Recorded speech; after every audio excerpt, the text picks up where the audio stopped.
Hello, everyone, and welcome to another edition of the NFL Draft Triple Take. Mike Prisuta, Matt Williamson, and Dale Lolley. Down the stretch they come as the draft looms ever closer, and we're almost there, but we're not done yet. We have been talking about this stuff for 3.5 years now. No, not quite that long, but Dale, it's been pretty extensive, the work we've done, since about late February. No doubt.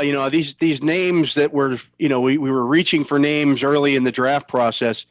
Now they're all in there, jumbled in my head, sometimes all jumbled together, but they're there. All the information is there. I think I've seen video of pretty much every single player in this draft. I keep seeing that guys though cropping up here and there from these small schools. Like I saw one today from Peru State. If you guys, there was like a quarterback from Peru State. I'm like, I've never even heard of Peru State. I don't think it's in Peru. But there's a football player in this draft from Peru State. He's a cornerback. And Matt, the more we go over this stuff, we're still not getting much of a consensus at a lot of the positions. No, very true. One little nugget I want to throw out there is they keep pushing the draft back a little bit every year. And I think what happens as a result, and it'll reflect in our first round mocks here, is some of these guys with injuries, you get a little more answers on them. I think it helps those injured guys a lot. And the coaches get more and more involved. So I know that it sounds redundant to some people, but I still think that people are battling it out in rooms. Who should we take at 5 if these 4 guys are gone? No, I don't think there's any doubt about it.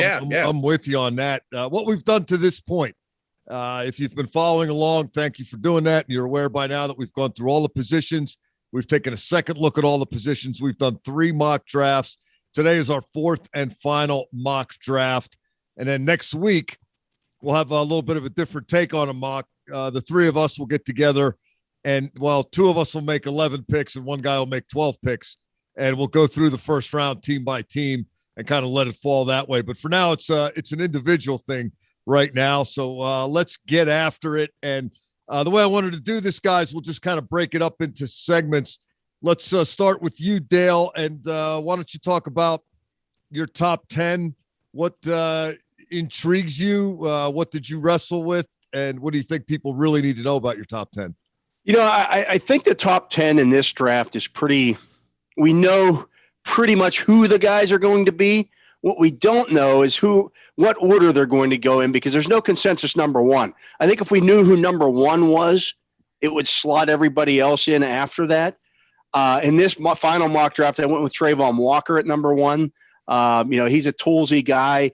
Didn't necessarily have the production, but I think that the athletic profile sets up as a number 1 pick. And then I think you start looking at it, and I don't have a guy who actually touches the football for a living going until pick 8. That's where I have my top wide receiver, Garrett Wilson, going. But then I have another one going at 10 in Drake London to the Jets. That's a little atypical when you look at drafts. Typically the guys who are the skill position players that touch the football, quarterback, running back, wide receiver, not so much running back in recent years, but certainly quarterback and wide receiver. There's usually 3 or 4 of those guys in that top 10, mostly quarterbacks. This year, no quarterback in the top 10, at least in this final mock draft for me. Says you. Yeah, I'll get to me in a minute. You've got Trayvon Walker, Aiden Hutchinson, Ikem Ekwonu, Kayvon Thibodeau, Evan Neal, Charles Cross, Ahmad Gardner, Garrett Wilson, Derek Stingley Jr., and as you mentioned, London, number 10, the wide receiver, going to the Jets.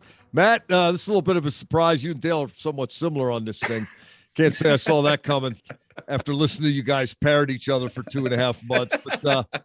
But you've also got Trayvon Walker, number 1 overall. Now, correct me if I'm wrong. A couple of weeks ago, we were doing one of these, and I posed a question to you. How come everybody in the free world is just saying Hutchinson's number 1? Why aren't they saying Walker's number 1? And now here, all 3 of us have Trayvon Walker slated to be the first overall selection. Has he gotten a whole lot better since Georgia won the national championship? No, and I just think that there's a lot of not risk, but there's a lot of uncertainty with these guys at the top. The top of the draft to me isn't very impressive. I mean, Hutchinson's a good player, but frankly, I think he's not even close to the Bosas, let alone Myles Garrett or Chase Young. I mean, these stud edge rushers we've seen come out lately. Walker, I think, at least could get there, but he doesn't have production. I mean, he's a great run stopper with unbelievable traits. There has been some talk about Willis going to the Lions. That seems a little rich to me. I don't even care what order it is. I think Walker and Hutchinson are go 1-2 in some way, shape, or form, but I'm a little concerned about both. You do have Willis going 6 to Carolina. So after all the back and forth, he's the best quarterback because he's the one that has the best upside. Is that?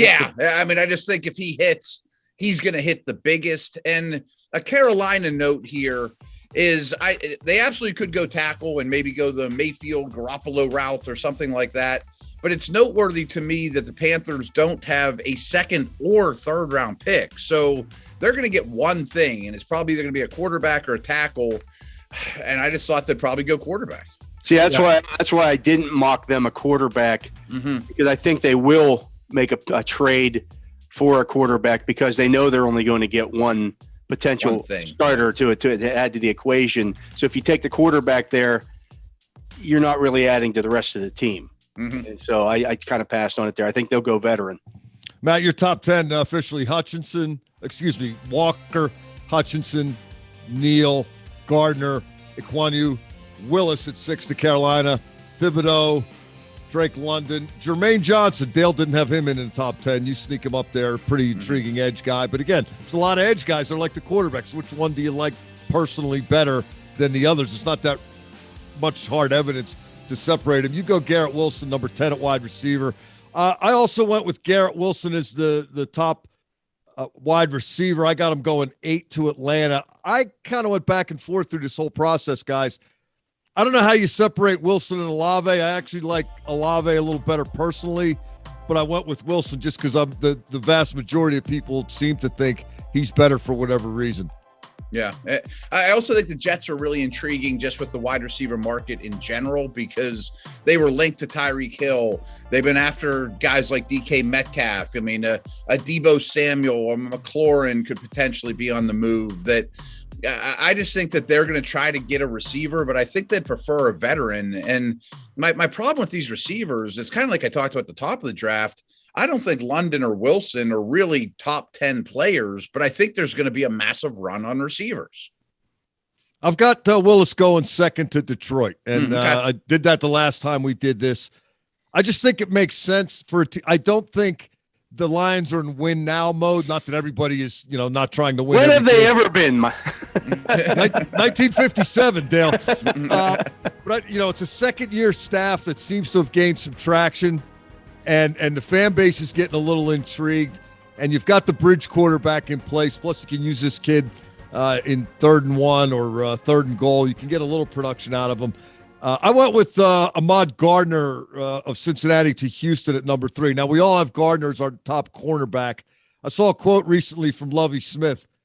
We can't play the type of football we want to play until we get better at the cornerback position. That makes sense. I mean, they probably need to get better at most of the positions. If not he could have said that about any of them, yeah. But I think he's screaming that they're going to take a corner there. I put Pickett at number 6 to Carolina, Kenny Pickett, for this reason. The Panthers still have Sam Darnold, but they also had Cam Newton and P.J. Walker start a combined 6 games for them last year. I think they need another option. Dale, you may well be right. They may go get a vet, but if they don't, they can't just go into the season with there's no ifs, ands, or buts about it. Sam Darnold in the backups. It's just not gonna play. They have huge Pickett ties too. That's got to get addressed. Yeah, there's rule and Pickett ties, and I don't know. Somehow Thibodeau in Seattle with Pete Carroll seems to make sense to me. Because sometimes neither one of those guys makes sense to me.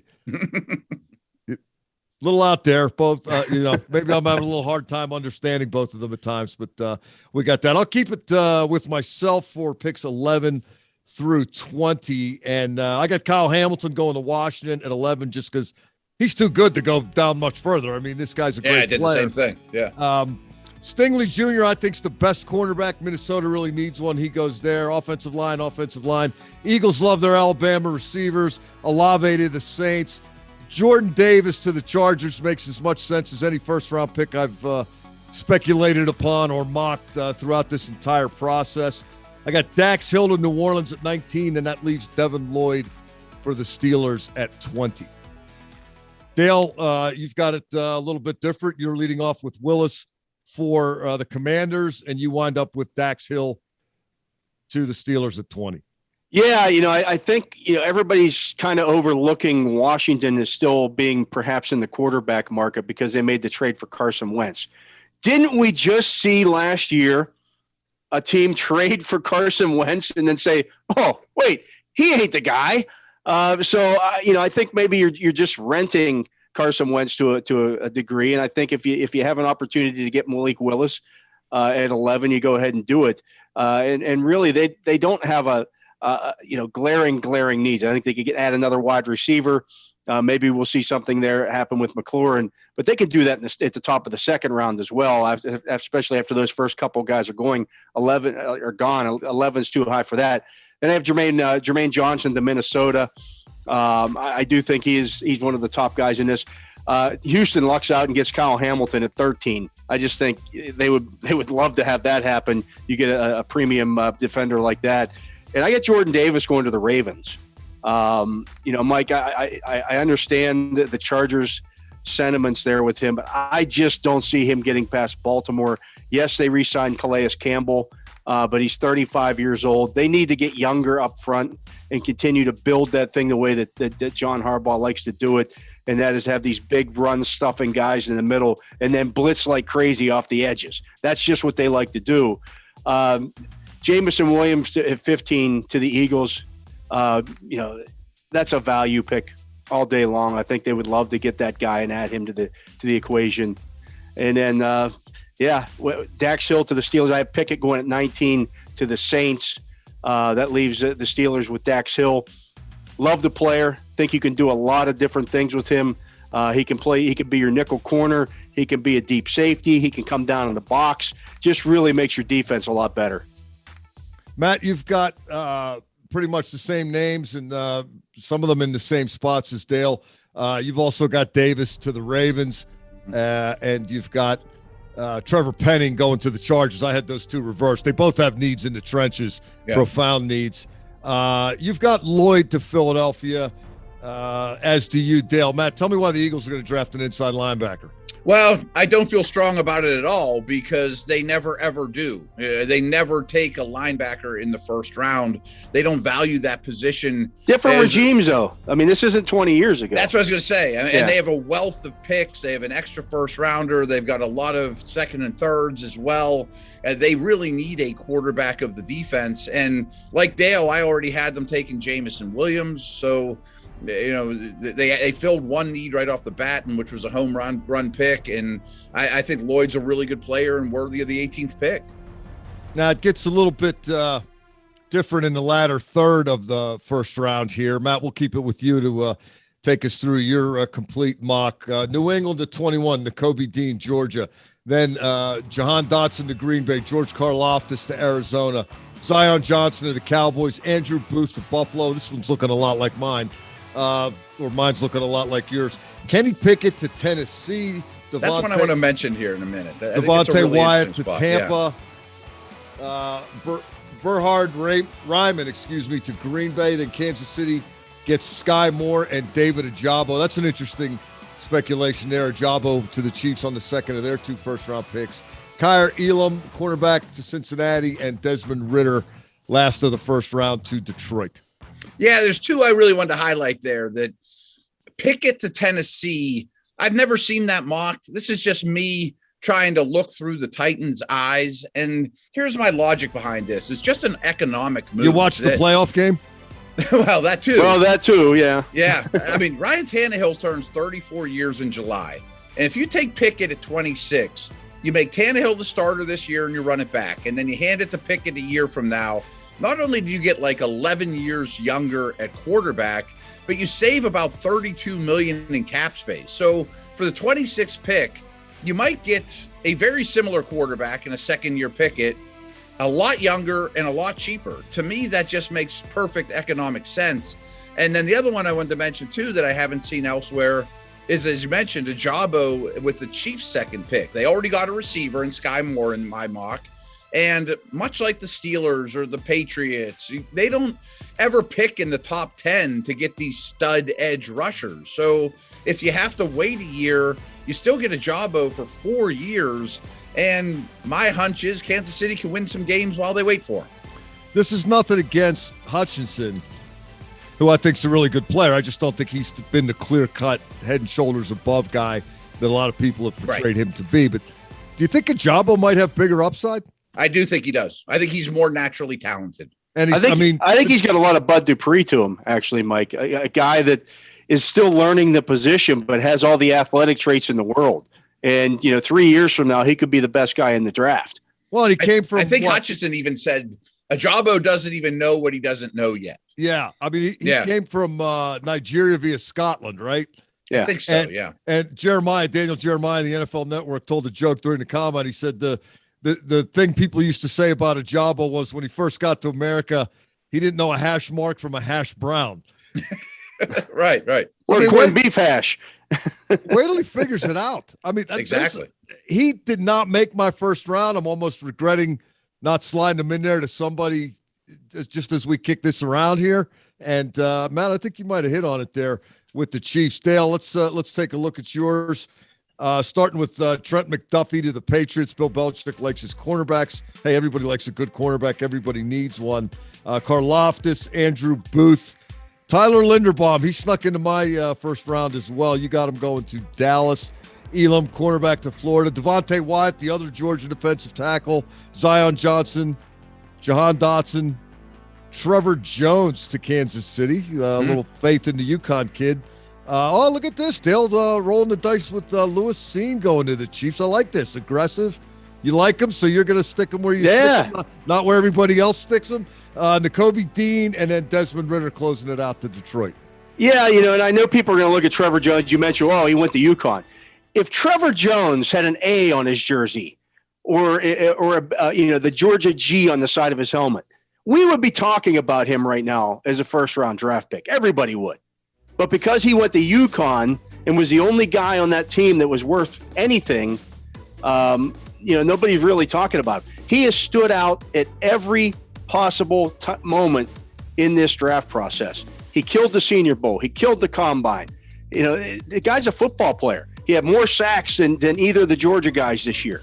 And I guarantee you, he probably saw as many double and triple teams, if not more than those guys. Because again, he's playing at UConn with a bunch of accountants. I think the guy's a stud. I know people are still mocking him in the second round. I think he sneaks into the back end of the first round. Point's very well taken. By the way, Alabama wears a number, not an A. Whatever.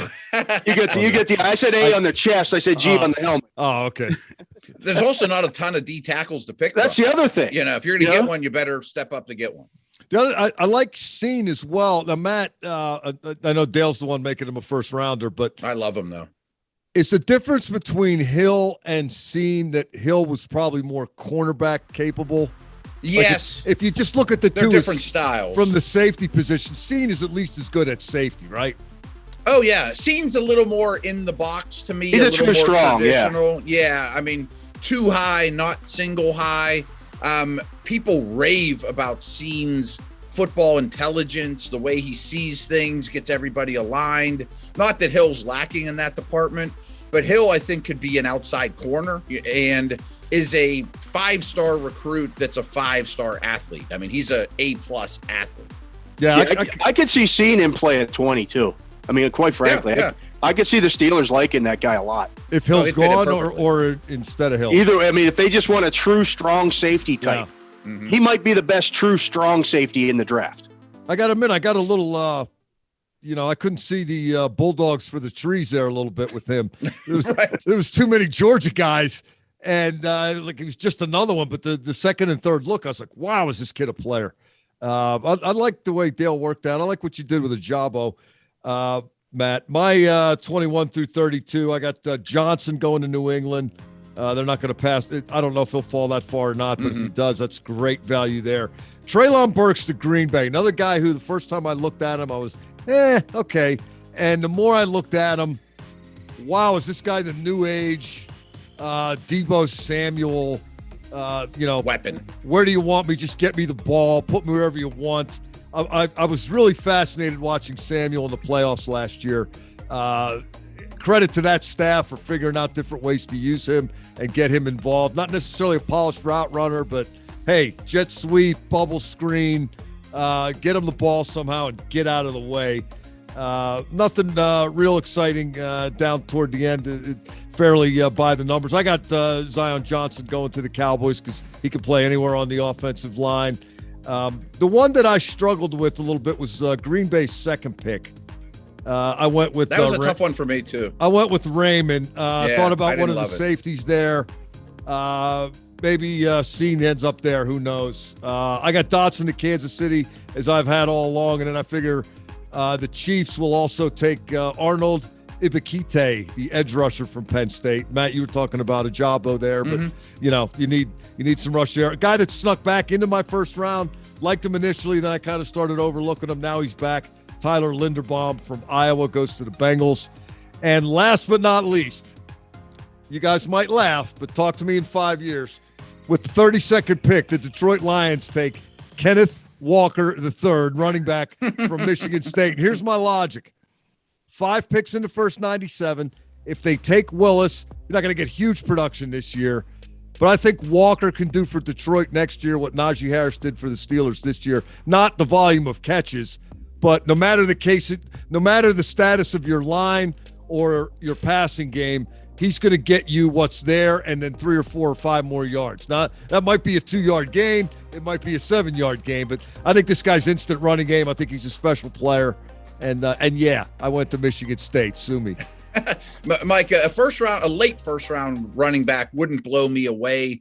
And then my last Lions note is if they were to go Willis at 2, I think a Jabo at 32 is perfect for them. I mean, if they have to wait a year, you have to wait a year. I had that one in one of these, but I didn't know if they wanted to wait on both first rounders. Yeah. So I went with the running back. Figured, give them the ball. They can play action. Play a little smash mouth like the coach says he likes to do. It's not the worst idea in the world, is it? It's a kneecap biter type of move. They are kneecap biters there. Yeah. So they say. That is going to do it for our round number 1. But again, if you weren't with us quite at the outset here, and since this is on tape delay, you probably were, but that's just a broadcasting phrase. In case you're just joining us, we're going to do a different kind of mock next week. The 3 of us are going to get together. We're going to fly to Vegas and sit at a blackjack table and go 1, 2, 3, 1, 2, 3, 1, 2, 3, and just kind of roll through this. So we have a chance to mess up each other's boards.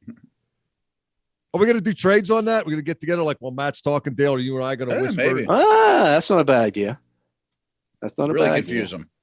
Maybe we will. Maybe we won't. You have to tune in to Yeah. find out. I want to remind everyone that you can find all of this type of stuff on all of the Steelers' social media platforms. Thanks for finding us, however and wherever you did. Until next week, for Dale Lolley and Matt Williamson, I'm Mike Prisuta.